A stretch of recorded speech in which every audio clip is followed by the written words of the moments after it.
It's the Kyle Hyman Show on Redeemer Radio. This is Kyle Hyman, and joining us to talk about what we can learn about God from things that we say as parents is Lindsay Schlegel. Thanks for being here, Lindsay. Good morning. Thanks for having me. It's a pleasure to have you. I love the concept of this book. You take lines that parents say thousands of times, like, don't forget to say thank you, which is the name of the book, and then you turn them into religious lessons. So I'm kind of curious, what would you say is your most frequently used line as a mom? Stop whining. Stop whining. Stop whining. Please stop whining. That's a good one. Sometimes I turn off my whining ears. I tell them I turn off my whining ears, so if they whine, I can't understand what they're saying. It's like they're speaking a foreign language. Yeah. So they have to find another tone of voice to say what they want to say, and then we proceed from there. Does it work? Sometimes it's a very slight difference in tone of voice, and sometimes it's more pronounced, but I'll take what I can get. What are they whining about? What are they saying? Can you do your best impression of a kid whining to you? Any words in that that sort of melody. I don't think melody is the right word, but something like that. Yeah. I don't want to. And you're like, no, but a second ago you did. I'm doing the thing you actually wanted to do, and you're still mad at me. I love it. We all have our days. Yeah. So how has being a parent changed your relationship with God, do you think? It's definitely helped me understand the way he sees me as his daughter, which is what the book is largely, I think, at its heart about, is about reclaiming that. I kind of borrowed a line from Henry Nouwen from Return of the Prodigal Son. He talks about how the prodigal son reclaims his sonship when he decides to return to his father. And I think this was my reclaiming my daughtership and remembering that, well, I'm the mom and I'm at home with my kids. I write and I edit from home, but I'm home with them. My husband works out of the home. So I have this feeling that I'm in control of all the things, the dishes and the laundry and the discipline and all these things for so much of the day. I'm the adult in the situation, right? So I kind of got too much into my head about how much control over things I was supposed to have and needed to remember that God is in control and I'm serving him. I'm supposed to be leading these children to him is my goal. And so I needed to see him as my father. So that helped me understand the way I see my kids. I realized how God, my father, sees me, but perfectly and exponentially loving me exponentially more. Yeah. And I also think it helped me draw closer to Mary, especially since one of my sons was born 3 days before Christmas. So I went to the Christmas mass with a newborn baby boy in my arms. And I was like, oh my gosh, I get it now. We lived in Brooklyn. We lived down the block from our church. So I just had to walk half a block rather than ride a donkey. But so there was a slight cultural difference there. But it was amazing to understand the mother's love for her son. And I have a daughter also, but just understanding the mother's love helped me understand Mary and draw closer to her also. The times that she worried about Jesus, the times that she, was just trying to get him to do the right thing. Sure. So when did you start making this connection between the things that you're repeatedly telling your kids and start looking at that from the different angle of what if God is repeatedly telling me these same things and what should I be learning from that? What sparked this whole idea was I heard my older son yelling at my younger son. They were playing a game and, someone took someone's Legos or something like that, something he was working on. And the tone of voice he used and the phrasing he used was clearly something he had learned from me. Right. It wasn't the way a 5-year-old boy, speaks on his own. And I realized that he had learned that from me. And I was going to have to teach him that. I was going to have to teach him to speak more kindly and more charitably and to respect the other person more. And I realized that if I wasn't doing it, he wasn't going to do it. I mean, faith has always been an important part of my life. So I drew back to that. What do I need to change? Where can I draw closer to God and get back on track? Because clearly I've fallen off the track. I stepped off and it's not going well. So I needed to find a way to get back on the path I wanted to be on. How long ago was that you started making this connection? It was like 2 years ago. Yeah. And then I got pneumonia after a vacation Bible school, which it just isn't fun to have pneumonia in July. I imagine. And I was in bed for like 2 weeks. So I was thinking about it a lot then and wrote a proposal like a month later. And a few months later, it was on its way to being a book. So It happened very quickly. So the book spans all kinds of different topics from talking about confession to the communion of saints, all within the context of a phrase that you would tell your kids. Do you have a favorite? I don't know if I have a favorite. I do love the "It's Okay, Mama's Here." I talk about the rosary and how when my grandmother, she lived to be 98, and she didn't often speak about her faith. She actually converted to Catholicism in order to marry my grandfather. Okay. And my grandfather passed away before I was born, so I didn't know him, but I had my grandmother until 3 years ago. And at the end of her life in the hospice, she always had her rosary next to her. And my mom, this is my mom's mom, my mom always had her rosary with her too. My mom would pray rosary on the way to the hospice.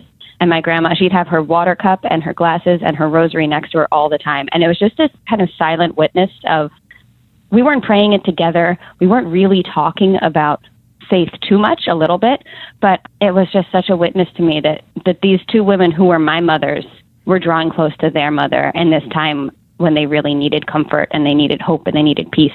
So that was the same thing. I learned by example from them. Even as an adult, I was learning from my mom and my grandma that this is what we do in a situation. They didn't have to say anything. They just showed me how they were living. Yeah. We're talking with Lindsay Schlegel. The book is Don't Forget to Say Thank You and Other Parenting Lessons That Brought Me Closer to God. And when you were working on this book, did you think, wow, I'm being really clever here? Or was it more like, well, this is obvious. Is everybody making this kind of a connection? I don't think I thought everybody was making it, because I was kind of surprised that I had made it. I think I was more concerned if it made sense. And when people asked me what the book was about or what kind of book it was, I had some trouble describing it at the beginning. It's kind of a spiritual memoir, but it's not. It has parenting in the title, but it's not a parenting like how-to. Right, it's more my experience that, you could maybe glean tips about parenting through it, but I'm not sitting there telling you, this is what you do next. I'm just saying this is my experience and here's what I learned from it. And maybe you can take something from that too. Yeah. There's a review on Amazon that she isn't even Catholic. She grew up Catholic, but she's not practicing, and she still got something out of the book, and it kind of made her think about her faith a little bit more. So I thought that was pretty cool. Yeah. So what was the process? Did you just start like almost recording yourself or paying attention to these phrases that you're saying over and over? Or were you taking some concepts like, man, I'd really like to write something about confession, and then try to figure out what phrase would fit in with that? I made a list of the phrases that I thought I said often enough. I had a friend, my friend Alan Wright is also an author. He's a fabulous author. He's written like a dozen books.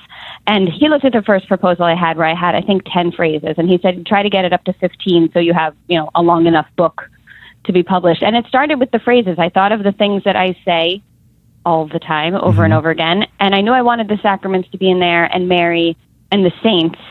So they just kind of fit in. And most of them, it was like pieces sliding together. It didn't take too much finagling. It really felt like all the pieces were right there, and I just needed to open my eyes and see them. Yeah. I like stuff like Stop Whining, which you mentioned. No one said it would be fair. That's another one. Yeah. You just think about these things like, we say these to our kids, but are we saying it to ourselves? Are we thinking about this from God's perspective? It's like, I never said it was going to be fair. Right. I think especially the ones about self-care, I think self-care is a phrase that gets used a lot these days, maybe in different contexts, and people maybe either run towards it or shy away from it.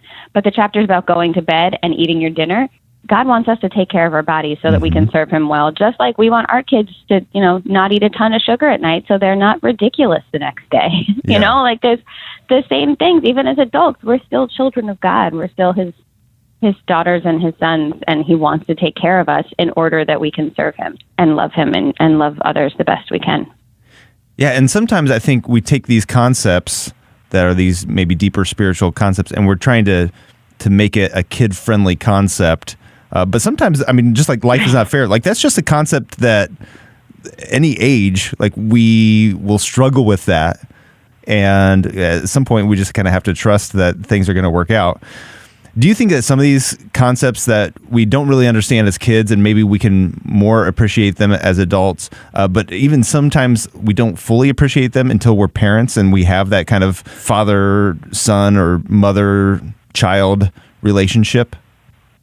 Yeah, I think so. I think so. Especially there's a chapter about following the tradition of the church. That's not how we behave in this house. Mm-hmm. And I think that's the kind of thing that you don't understand when you're a kid. Maybe you don't really know why you can't jump on the couch because it's really, really fun. Yeah. And so far, no one's gotten hurt too badly. But I think as an adult, when you have that perspective, you can see here are all the things that could go wrong, and the risk isn't worth it for those kinds of things. So I think some of that you do need the longer perspective to understand it. But I think even still as an adult, maybe I don't understand everything the church is asking of me at times, but I do know that she wants the best for me just like I want the best for my kids. So I can relate to that in another way because I've kind of been on the other side of the table now. I know we mentioned a lot of the different topics in the books. Any other highlights that you want to share with people of phrases that you talk about in the book or topics? Well, I think it's important that the first chapter does talk about the Mass and how many times have I told you this about God's Word and how often we hear it. Mm-hmm. That was my first title for the book, which I realize is a little bit, shows my frustration a little bit more than it needed to. And I love that the publisher, my editor suggested, don't forget to say thank you instead. And that draws us back to the Eucharist too, because it's the ultimate Thanksgiving. Right. So I think that was a very wise move. And I love that there's this theme of gratitude throughout the book, that when you're grateful, you can live a happier life, you can love better, you can live better, you can serve better. So I think that I love that it drew back to the Mass. And from the beginning to the end, it's drawing back to the sacraments and especially to the Mass. Yeah. How do you think or hope that this approach that you take in your book will help people in their faith, and maybe a different way that other, countless Catholic and spiritual books might not be able to connect? I think my hope is probably twofold. First, obviously, there's a lot going on in the church right now, and a lot that we're worried about and trying to figure out. I've been thinking about this. A book just came out on Friday, so I've been thinking, why are we doing this right now? Why is this in the midst of everything that's happening? And I think it's about building the domestic church and we can write letters, and there's a lot of, obviously, everyone's got different thoughts and what we can do to heal our church and things. Yeah. But I think one of the practical things we do is to live it out well at home and to teach our children and to be the best example and witness we can to our neighbors. And the other side of that is, I think, because the book isn't now you do this, now you do that, this is right, this is wrong, but it's my experience, hopefully my vulnerability and my honesty will encourage other people to have those conversations, that kind of conversation with other people in their lives. I mean, everything that's in darkness is going to come to light. That's what I was thinking as I wrote some of the things that were closer to home, the things that were more personal. Should I really be writing this? So, how are people going to respond to this? But what do I have to lose? And I think if we can speak more honestly, then we can all dig a little deeper into our faith and encourage each other more, that we don't have to build up walls around our hearts and around our souls. We can be honest and truthful with each other, and there's a really beautiful grace in that, and I think it teaches our children to be strong.